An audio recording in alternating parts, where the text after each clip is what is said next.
dizer da minha alegria de poder estar aqui com vocês hoje à tarde e discutindo um tema tão necessário quanto esse que nós vamos abordar. Vamos iniciar lendo o texto de Isaías, o profeta, Isaías capítulo número 64. Nós vamos ler do verso de número 1 até o verso de número 4, é a porção que nós vamos ler nessa tarde. Isaías 64, do verso de número 1 até o verso de número 4, a palavra do Senhor nos diz o seguinte: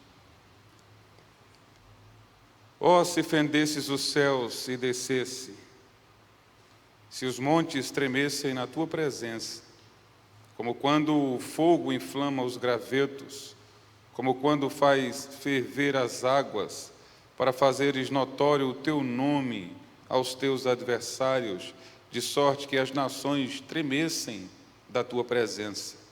Quando fizestes coisas terríveis, que não esperávamos, descestes, e os montes tremeram à tua presença, porque desde a antiguidade não se ouviu, nem com os ouvidos se percebeu, nem com os olhos se viu Deus além de ti, que trabalha para aquele que nele espera. Amém. Vamos ter uma palavra de oração? Graças te dou, meu Senhor, por essa tarde, pelo privilégio de estarmos na tua presença com os nossos irmãos e irmãs. Abençoa-nos, ó Deus, nesse tempo de reflexão, aplica as verdades da tua palavra ao nosso coração, que o Senhor nos ajude a vivermos de modo que o teu nome, Senhor, seja honrado, que o Senhor abençoe essa palestra e que os teus servos sejam edificados, sejamos instruídos por tua palavra, de modo que haja crescimento espiritual para o louvor da tua glória. Desperta, Senhor, o nosso coração, ilumina a nossa mente, o nosso entendimento, para compreendermos as grandezas do teu evangelho. Pedimos isso em nome de Jesus. Amém. Pois muito bem, o tema que eu vou tratar com vocês hoje à tarde é discernindo os sinais e a natureza do verdadeiro avivamento. E eu estou, como disse, muito feliz de poder participar desse momento com vocês, especialmente sobre esse tema, reforma e avivamento, porque uma coisa está ligada à outra. Todo verdadeiro avivamento surge a partir de reforma e produz reforma. E a verdadeira reforma traz avivamento, portanto, é uma coisa que Deus uniu, um e o outro. E às vezes nós temos a tendência de imaginá-los separados, mas nós vamos observar que isso não é possível. Cristo ordenou que essas duas coisas estivessem juntas e unidas para o louvor da sua glória. Esse é um tema muito importante e vital, absolutamente vital para a Igreja de Cristo aqui nesse mundo. O tema do avivamento espiritual. Isso porque a igreja ela tem experimentado tempos de muita confusão nessa área relacionada a avivamento e reforma. Tantas igrejas, tanto igreja local quanto denominações inteiras estão enfrentando confusão de mente, têm sido perturbadas por falsas concepções sobre o que de fato seja avivamento, qual é a natureza do verdadeiro avivamento.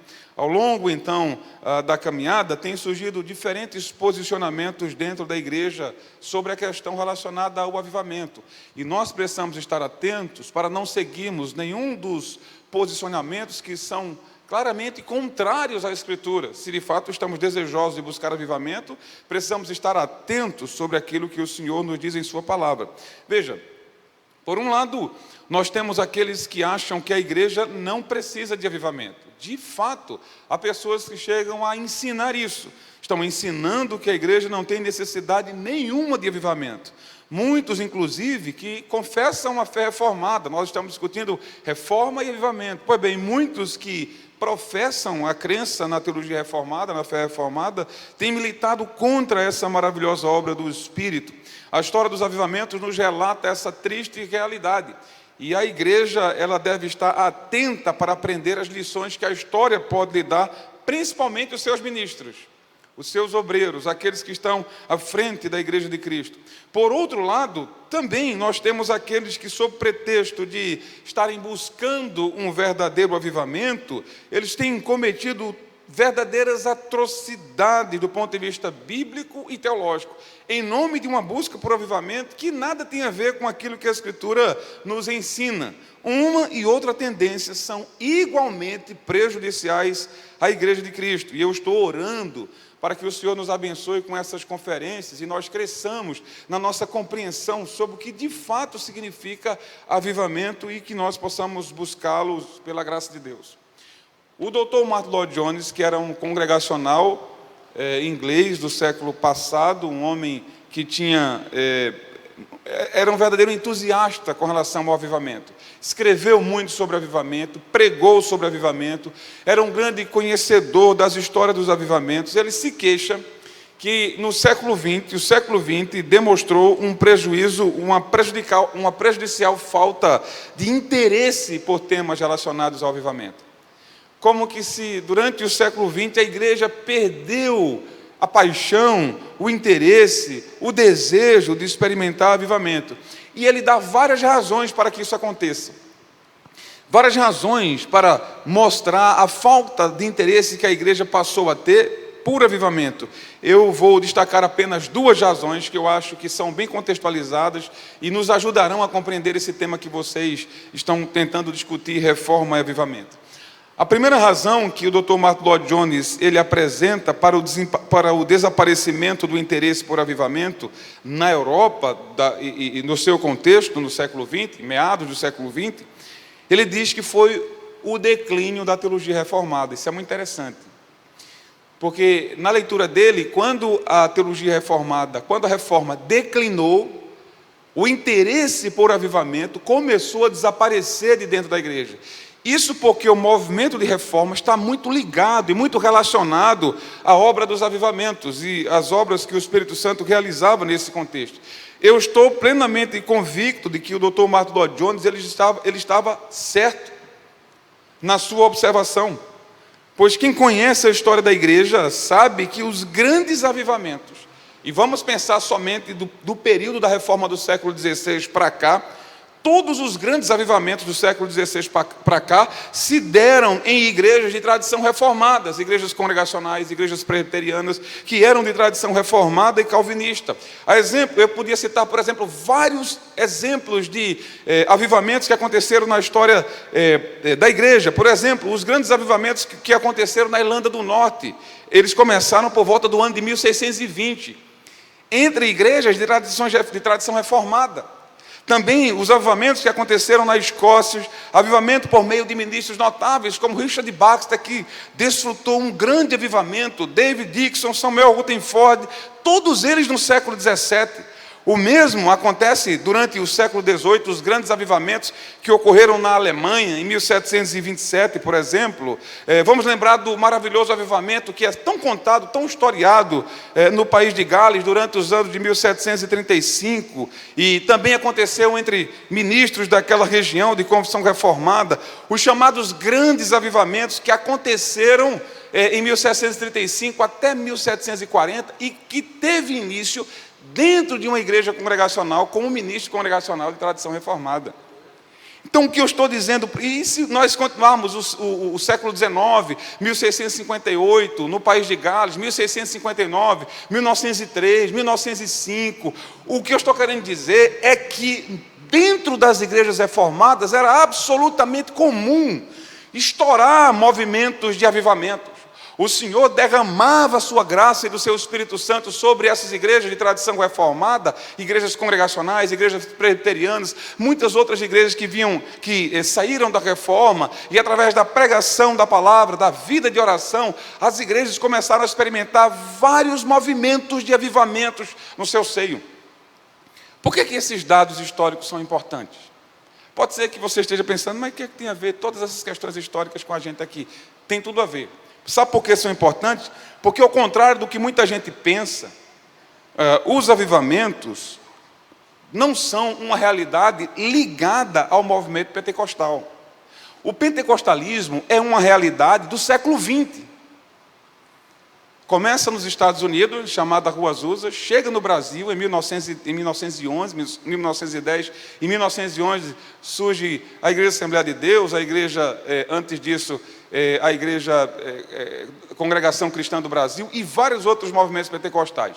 Se você resumir o movimento de avivamento, a tradição pentecostal, você vai ignorar uma série de avivamentos que aconteceram no seio da igreja antes de surgir o movimento pentecostal.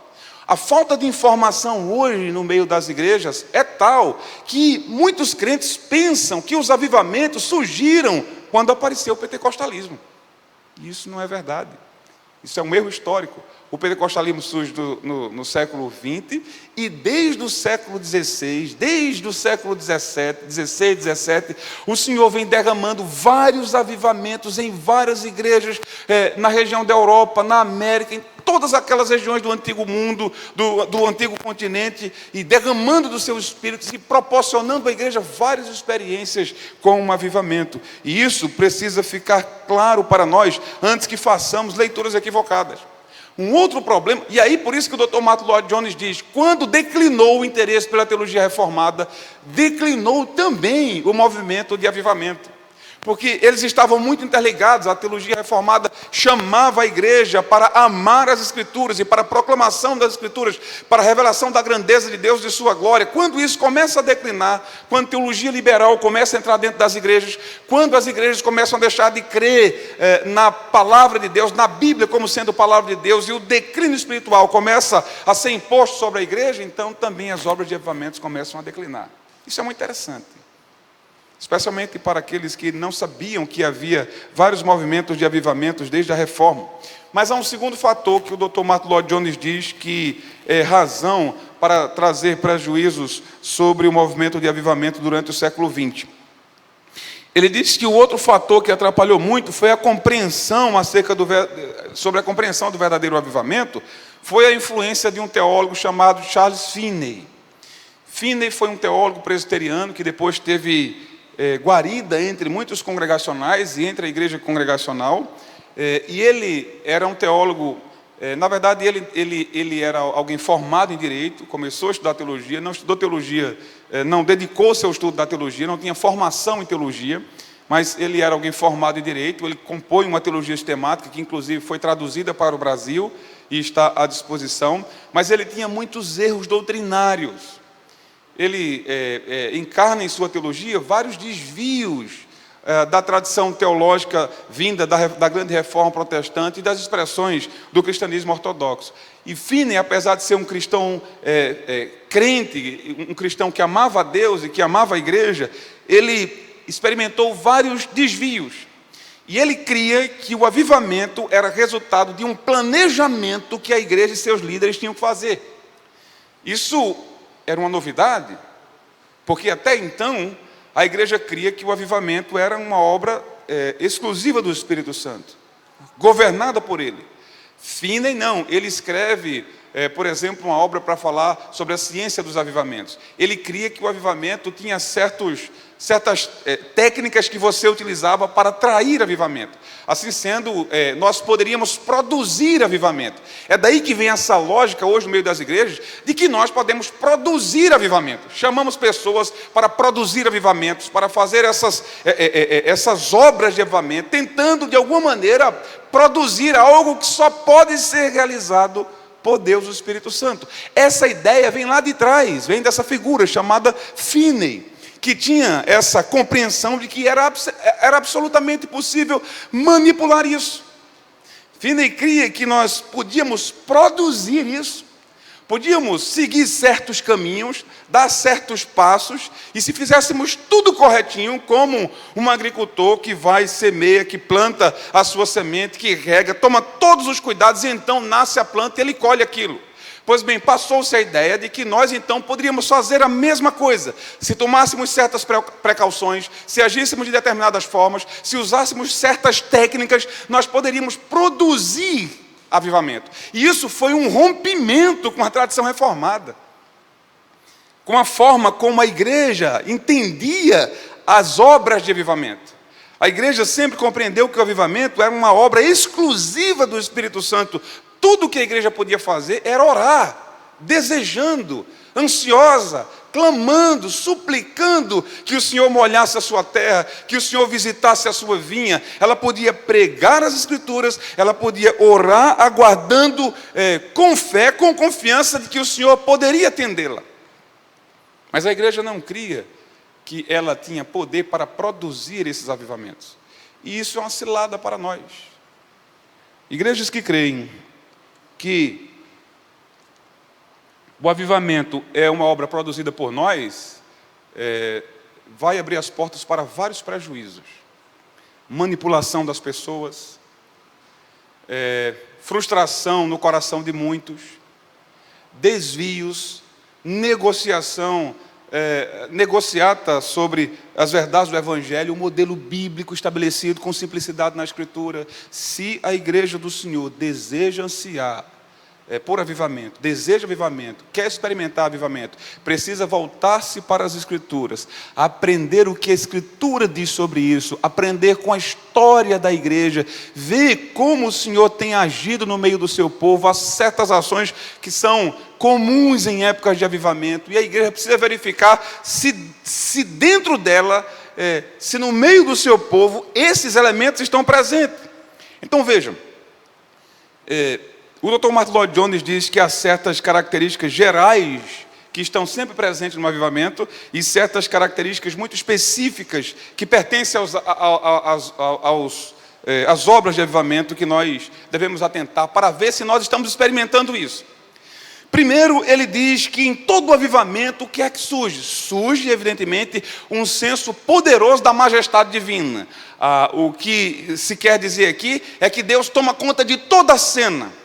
Movimentos de avivamento não são produzidos para exaltar este ou aquele líder.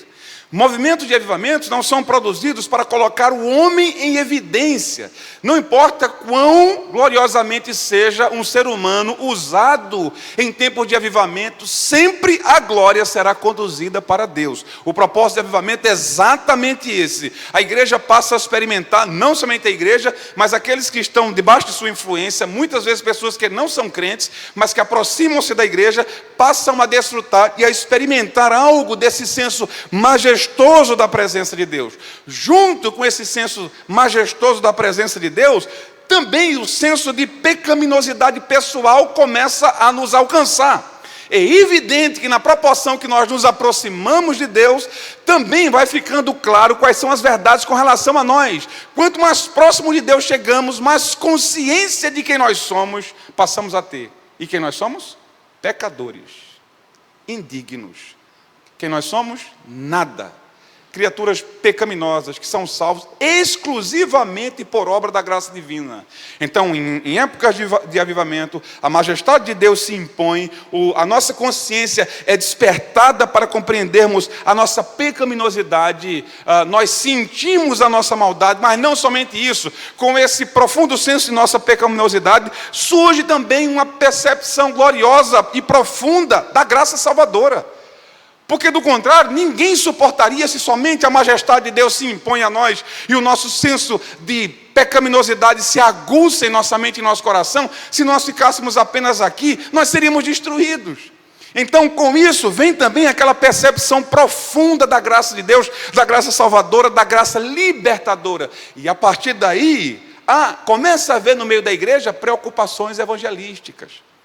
Em épocas de avivamento, a igreja avança, proclamando o Evangelho, o trabalho de missões começa a avançar, pessoas começam a ser alcançadas, pecadores vão sendo alcançados, pessoas vão sendo convertidas, a igreja avança para proclamar a mensagem do Evangelho.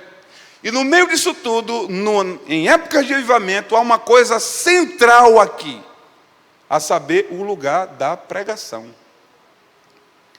Deixe-me dizer a vocês, que onde não há pregação do Evangelho, não existe obra de avivamento. O Espírito atua com a palavra. Palavra e Espírito estão juntos. Isso não pode ser dissociado. Então, se há um movimento de fato orquestrado pelo Espírito Santo, a voz de Cristo será ouvida ali pela proclamação do Evangelho. E eu estou falando pura proclamação da palavra de Deus, a pregação simples e fiel do Evangelho, a exposição bíblica. Logo, a igreja deveria ter a preocupação de rejeitar qualquer espécie de proposta relacionada a avivamento que despreze a pregação da Sagrada Escritura.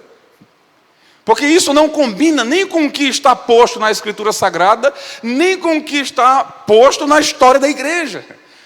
Quando ocorrem os grandes avivamentos, observem, façam leitura da história dos avivamentos, vocês vão perceber que um elemento central era a proclamação do Evangelho. O povo tinha desejo de ouvir a pregação do Evangelho, e o Senhor levantava pregadores fiéis proclamadores do Evangelho, para que a palavra de Deus fosse anunciada com fidelidade. Então, esses elementos estão sempre presentes quando o Senhor está operando sobre o avivamento. Outros fatores que nós podemos destacar é que quando um avivamento está de fato acontecendo, todas as classes de pessoas são alcançadas. O avivamento não produz guetos. Não é que setores de uma igreja são apenas alcançados. Está havendo um grande avivamento, nós temos aqui apenas uma igreja cheia de jovens, e você só tem jovens, e o Espírito Santo que está atuando em avivamento não alcança outras classes de pessoas, não?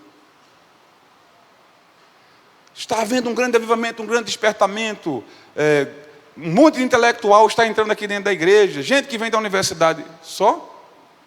Numa época de avivamento, quem sabe ler e quem não sabe é alcançado pela graça de Deus. Jovens e velhos, crianças, adolescentes, ricos e pobres, pessoas de todos os níveis, pessoas de todas as classes, pessoas de todas as realidades, porque o Espírito Santo, ele atua em todas essas criaturas, em todas essas pessoas. O sangue de Cristo foi derramado para alcançar pecadores de todas as tribos, línguas, povos e nações. Não importa se você é negro ou branco, se você é um intelectual, uma pessoa simples, não importa se você é rico ou pobre. Quando o Espírito Santo é derramado, ele alcança todos esses tipos de pessoas e os traz para dentro da igreja de Deus. Por isso que algo valorizado pelo Espírito Santo é a diversidade no meio do povo de Deus. Não a uniformidade, apesar de haver unidade nessa diversidade, mas unidade não é uniformidade, não é? Você tem unidade, mas dentro dessa unidade há uma diversidade de pessoas com diferentes dons, diferentes temperamentos, diferentes histórias, diferentes contextos, e todos eles alcançados pelo Espírito Santo. Os resultados, quando se trata de uma obra de avivamento, são permanentes.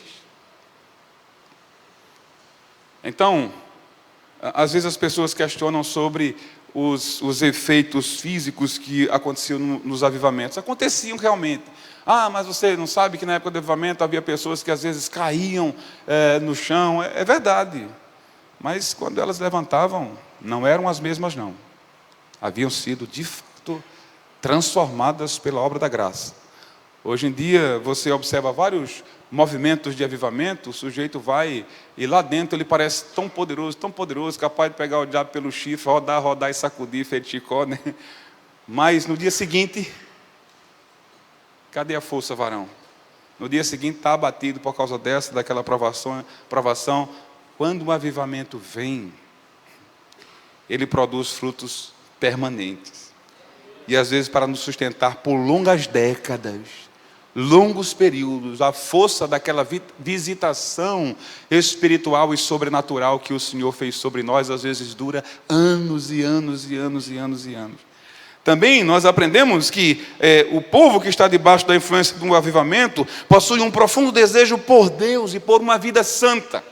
A preocupação da igreja passa a ser aproximar-se mais do Senhor, ter uma vida mais pura, uma vida mais santa, mais dedicada ao Senhor. É normal vermos grande número de conversões em épocas de avivamento, um número anormal de pessoas sendo alcançadas pela graça, e às vezes o pregador não é nem essas coisas, não é nem essas coisas todas, prega somente a graça, somente Deus sabe como é que os pecadores entenderam o que ele quis dizer, mas é obra exatamente do Espírito Santo. Em épocas de avivamento, um grande número de pessoas começam a ser alcançadas pelo Evangelho, convertidas, trazidas para dentro da igreja. Há um crescimento sim numérico, há um crescimento numérico inclusive sobre aqueles que são chamados para o ministério, para exercer o ministério. Pessoas são despertadas para as variadas vocações na presença do Senhor. Muitas coisas extraordinárias podem acontecer, poderosas, inexplicáveis.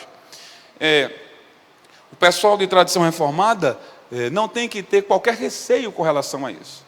Porque nós não temos governo sobre as atuações soberanas do Espírito Santo.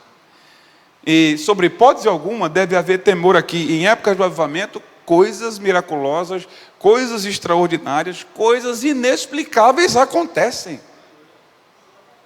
E não há nenhum problema com isso. Deus é soberano.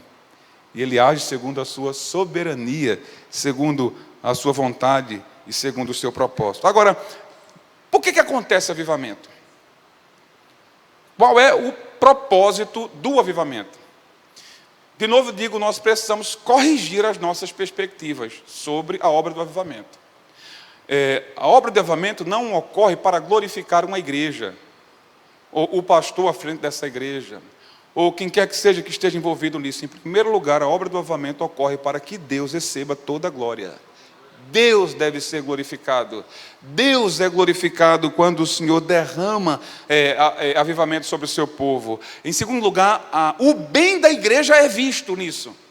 Deus, quando envia avivamento sobre a igreja, quando derrama do seu Espírito de maneira especial, em épocas de avivamento, Ele faz isso visando o bem de sua igreja, o crescimento, o fortalecimento, o amadurecimento, o aprendizado em Cristo. Então, em primeiro lugar, Deus deve ser glorificado, e exclusivamente Ele deve ser glorificado. Em segundo lugar, nós temos Deus visando o bem da igreja. E em terceiro lugar, a grande preocupação é a salvação de pecadores.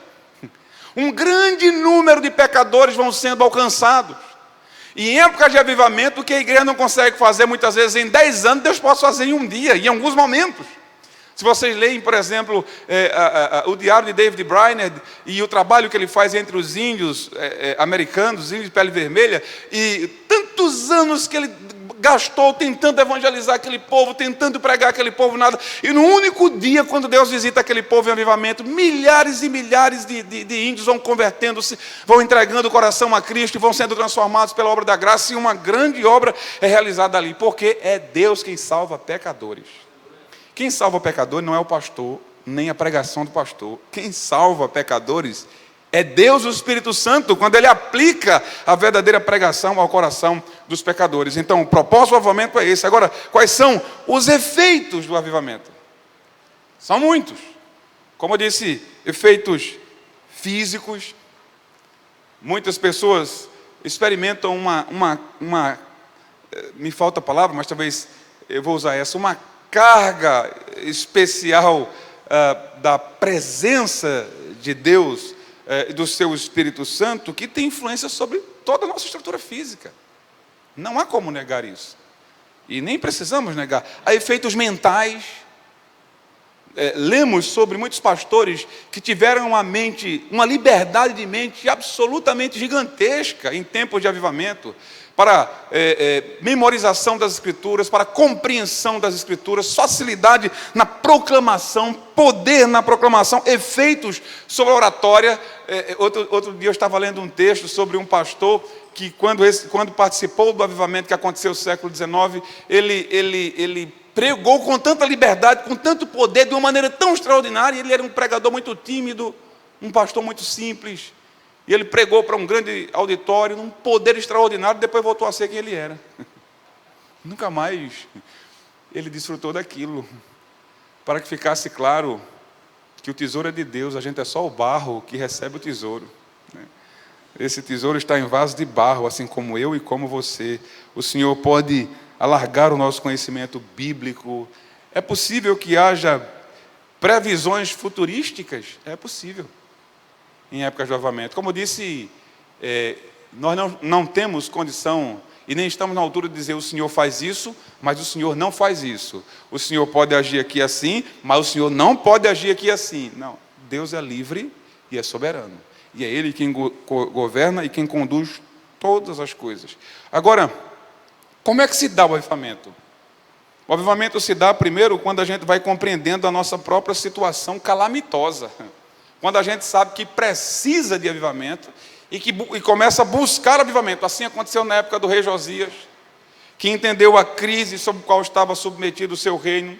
Aconteceu na época de Neemias, de Esdras, no caso do Pentecostes mesmo, na grande reforma, os grandes avivamentos, todos eles se dão em contextos em que a igreja está mergulhada em densas trevas, em situações de calamidade. Há todo um contexto deplorável do ponto de vista moral e espiritual, e a igreja lutando e labutando sem forças. E é em situações como essas que o Senhor envia avivamento. Então, portanto, é necessário compreender qual é o nosso estado. Se a gente acha que já está muito cheio, que já está muito bom, que a gente é demais, está tudo ok, a gente não vai buscar avivamento, não. Mas quando a gente discerne que a nossa alma está árida, seca, como o deserto do Negueb, antes de sua restauração pelo Senhor, quando a gente percebe que nós estamos enfraquecidos, sem forças para orar, para ler a Escritura, para buscar a Deus no santo culto, buscar a face do Senhor, é hora de entendermos que nós precisamos de um avivamento. Sempre o avivamento acontece quando há confissões de pecados.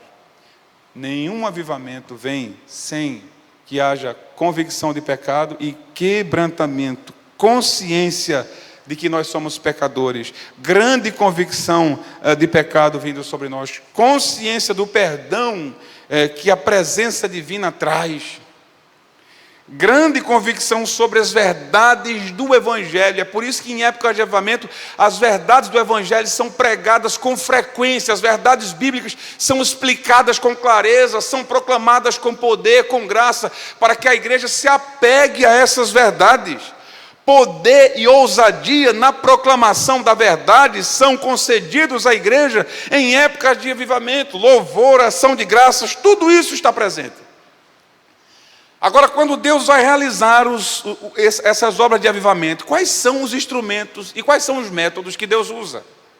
Se você olhar para a Escritura e olhar para a história da igreja, você vai perceber que o Senhor tem um método, no geral, e Ele tem instrumentos. Quais são os métodos? Basicamente 2 que nós observamos. Primeiro, oração, e segundo, pregação. Não existe avivamento onde esses 2 elementos não se mostraram com primazia, não se mostraram intensamente em todos os atos de avivamento, em todos os movimentos de avivamento. A vida de oração da igreja é uma realidade, a oração está presente e a proclamação do Evangelho está presente. Muitos avivamentos iniciaram-se com uma pequena reunião de oração. Às vezes, 2, 3 pessoas orando. Semanas e semanas e semanas, até que Deus foi despertando, e então muitas pessoas juntas, orando, invocando o nome de Deus, e explode então o avivamento. Quando esse avivamento ocorre, quando esse avivamento vem sobre a igreja, a oração está sendo vivenciada, e a pregação é o outro instrumento. Por isso que eu estou dizendo que não há verdadeiro avivamento, se não há pura pregação do Evangelho. Esse é um método que Deus utiliza. E os instrumentos que Deus usa são homens e mulheres, pecadores, assim como eu e como você. Muitas vezes pessoas simples, que se juntavam para orar. Não necessariamente começa com os grandes ministros, com os grandes teólogos, com os grandes conhecedores das verdades do Evangelho. Às vezes com um povo simples, que está buscando ao Senhor, orando ao Senhor, às vezes inclusive orando por seus ministros, para que o Senhor os visite. É de procurar saber se nossas igrejas já aprenderam a orar por seus pastores, para que eles tenham uma palavra sagrada que alimenta o povo, para que eles não se embaraçem na mente e no coração, para que não sejam confusos, mas para que sejam cirúrgicos, fiéis na proclamação pura do Evangelho. Porque se nós negligenciarmos isso, teremos pastores pobres, ministros medíocres, e aí quando o câncer bater em nossa porta, e nós irmos buscar força da parte de Deus, não vamos ouvir nada, não seremos edificados com nada, porque não tem pura pregação do Evangelho. A igreja precisa entender que ela deve clamar a Deus por seus ministros, para que eles sejam fiéis, visitados pelo Espírito Santo, orientados pelo Deus da Escritura Sagrada, a proclamar com poder e fidelidade a sua palavra, porque é isso que sustenta o seu povo. Deus usa o povo simples, mas avivamento é uma bênção, todos nós devemos desejar. Agora eu quero que vocês entendam que existem vários perigos também nos avivamentos. Não podemos nos lançar desejando, quero avivamento, sem ter a mínima noção do que seja isso. E sem atentar para os perigos que podem envolver um período de avivamento. Quais são os perigos? Eu quero fazer algumas observações aqui para nós. Estou atento ao meu horário aqui. Quais são os perigos de um avivamento? Primeiro, há o perigo de nós desejarmos não o avivamento, mas as experiências que nós queremos ter. O avivamento é uma obra que Deus dá, que Deus ministra sobre a igreja.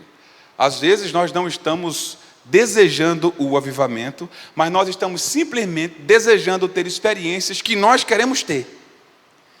E não significa dizer que as experiências que nós queremos ter é o avivamento que Deus quer derramar sobre o seu povo.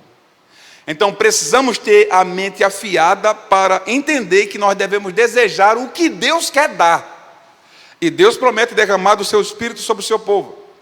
Um segundo perigo que nós podemos observar é o perigo do orgulho espiritual. Em épocas de avivamento, nós podemos achar que a gente é muito cheio, que Deus opera muito na nossa igreja, e que a outra igreja ali é nada. Coitadinho daquele pastor, o bichinho é tão frio, tão cru, ele nem sabe o que é o poder realmente. Veja, meus irmãos, o ser humano é tão miserável, nós somos tão pecadores, que até as mais gloriosas bênçãos que Deus vai derramando sobre nós pode se tornar uma cilada por causa do nosso coração.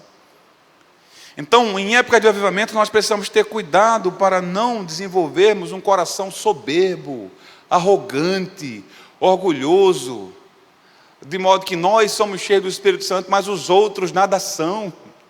Nós conhecemos muito a Deus, mas os outros são ignorantes. Nós somos cheios do Espírito Santo, mas os outros são nada. Isso não combina com a obra do Espírito Santo. É uma cilada do diabo.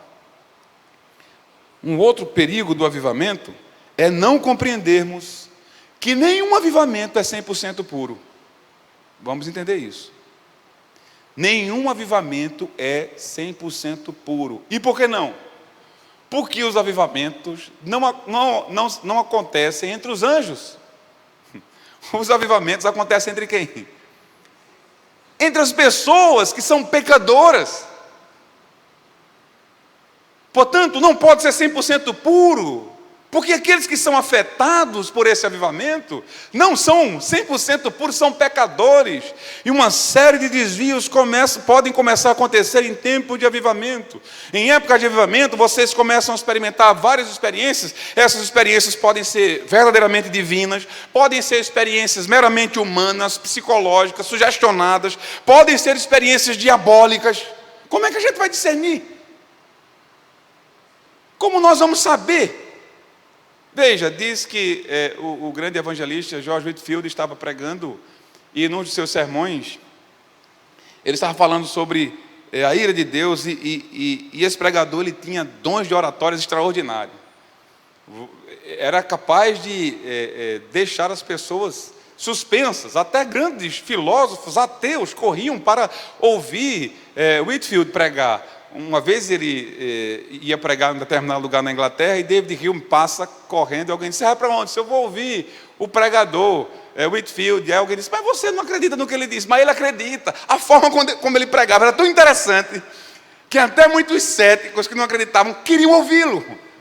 E ele estava pregando um sermão, e falando sobre a ira de Deus, e tinha um homem lá, ouvindo, ele foi sendo tomado por aquela sensação de que, rapaz, é mesmo, eu sou um miserável, um pecador tão terrível, tão miserável, tão perverso. Pegou uma garrafa de vidro, pegou um pedaço de vidro, quebrou a garrafa, meteu no pescoço, rolou, caiu lá batendo. De onde é que vem essa experiência? Essa experiência foi quem? Foi o Espírito Santo?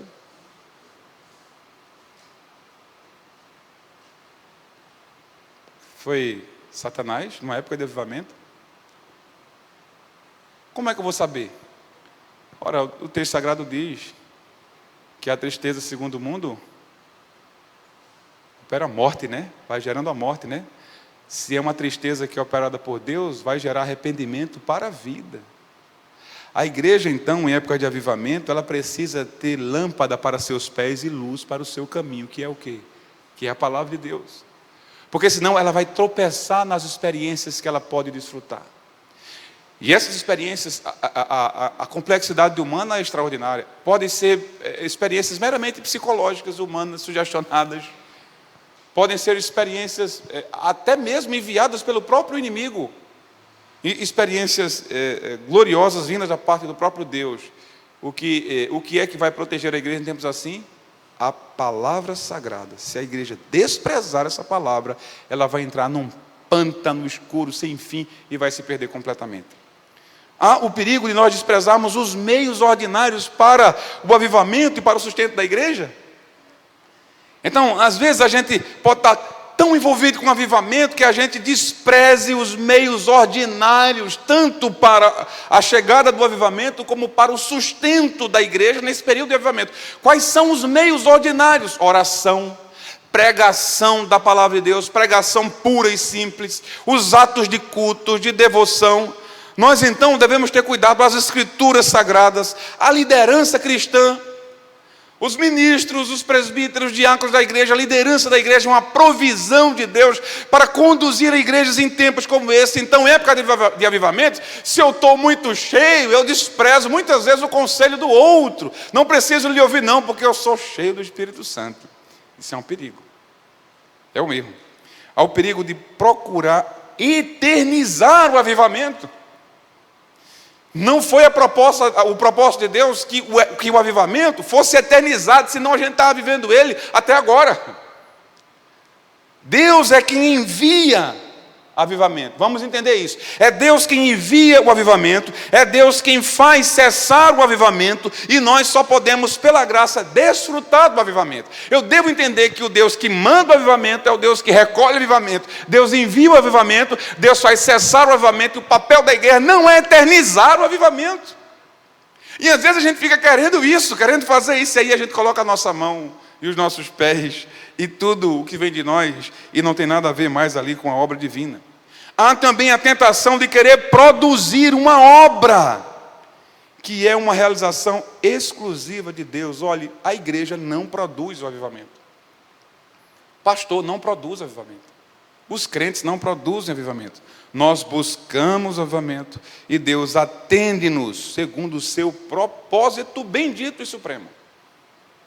Agora, para não cansar tanto vocês, eu estou já cessando o meu tempo, eu quero dizer algumas coisas aqui a título de reflexão, de aplicação para nós. No que se refere a esse tema, toda a igreja e os ministros têm grande responsabilidade nessa busca por avivamento. Então, com muito respeito,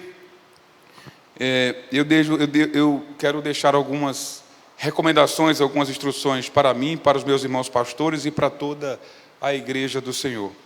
Primeiro, se realmente nós desejamos avivamento, não devemos promover nem nos associar com qualquer obra que represente uma divisão no corpo de Cristo. Os avivamentos vêm para fortalecer a igreja, para unir o povo do Senhor, para derramar graça. É verdade que, por expressão de pura carnalidade, muitas vezes, como eu disse, há vários perigos no avivamento. Muitas vezes pessoas carnais produziram cismas dentro da igreja, enquanto o Senhor estava derramando da sua misericórdia, do seu amor. Mas nós devemos estar atentos, zelando pela unidade do corpo de Cristo. Jamais devemos entregar o nosso rebanho, aquele que nos foi confiado, a qualquer movimento que despreze a Escritura. E aqui tanto a igreja, tanto o pastor como a igreja têm sua responsabilidade. Nem os ministros da igreja devem entregar o seu rebanho a movimentos que desprezam a Escritura, nem os membros da igreja deveriam ter qualquer apego por movimentos que desprezam a Escritura. Às vezes o pastor sofre tentando ensinar, tentando corrigir, tentando apontar, dizer, não é isso que Deus ensina em sua palavra, mas há muitas vezes rebeldia no meio do povo do Senhor, tentando trilhar caminhos que são desautorizados pela palavra de Deus. A pregação é o meio escolhido pelo Espírito Santo para cuidar da igreja e da salvação dos pecadores antes, durante e depois do avivamento.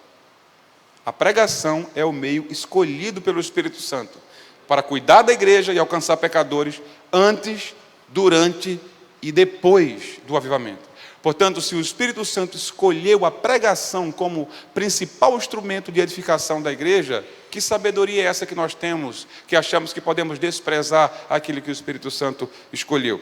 Se nós desejamos avivamento, então devemos orar e devemos esperar pelo Senhor. É Ele quem decide quando derramará avivamento sobre nós. Nós não devemos fazer como Saul, que começou sem autorização divina, só porque julgou que estava demorando muito e estava com medo de perder o povo, né? Vamos aguardar. Ele virá no seu tempo. O avivamento não é obra de homens, é obra de Deus. E é muito bom que Deus nos visite e a gente não precisa estar dizendo que é Deus quem está aqui, que é Deus quem está fazendo isso. Quando um pastor ou quando um líder religioso começa a insistir muito em dizer que é Deus, é Deus, é Deus, é porque já não é. Porque quando é, ninguém precisa dizer. Todos sabem que o Senhor está presente e que sua majestade está sendo manifestada. Amém, meus irmãos. Deus abençoe em nome de Cristo Jesus. Amém.